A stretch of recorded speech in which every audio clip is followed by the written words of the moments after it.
Connecticut's presidential primary isn't until April this year, but some of those who run our elections are already talking about making a change. Some registrars of voters believe it's a waste of money to have all those polling places open for primaries when so few voters turn out. Our chief political correspondent Mark Davis live in our Hartford newsroom with more on the pros and cons of cutting back the number of voting places. Mark?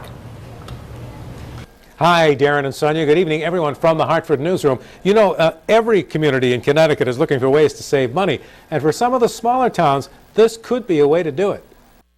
There are approximately 800 polling places in Connecticut's 169 cities and towns on voting days. The next statewide primary is April 24th among the Republican presidential candidates. But do we need to open and pay for all those polling places for a primary that is likely to see a pretty low turnout? New Haven takes the prize, 35 voting districts for just 2,800 registered Republicans. Hartford has 23 for just 1,900 registered Republicans. Bridgeport has 23 for about 4,800. There is a growing movement among the state's registrars of voters asking the state for permission to reduce the number of polling places for low turnout primaries, with as many as 6 workers at each location being paid between $130 and $350. Those who are pro this idea say it obviously would save a lot of money. The con, of course, is that it's voter confusion. People are not you want them to be voting as much as possible in the same place every election, and that is by law. So in order to do this, it would have to pass the legislature, and the last time it came up, some lawmakers from the larger cities opposed it, for the reasons Merrill mentioned.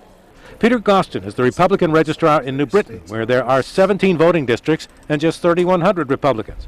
While he favors having fewer districts for all elections, he opposes changing it just for primaries in his city. The option should be there for any town to choose as might benefit them. And I see that happening much more with the smaller towns than the larger ones. There really is a downside to it, even though I believe that overall, probably we should shrink the entire number of polling places we have in Connecticut. We have a lot. 2 years ago, this idea died in the General Assembly, but some registrars in some towns are hoping it'll come up early as next month in February and get passed so that they could take advantage of this kind of option for the presidential preference primary on August 24th.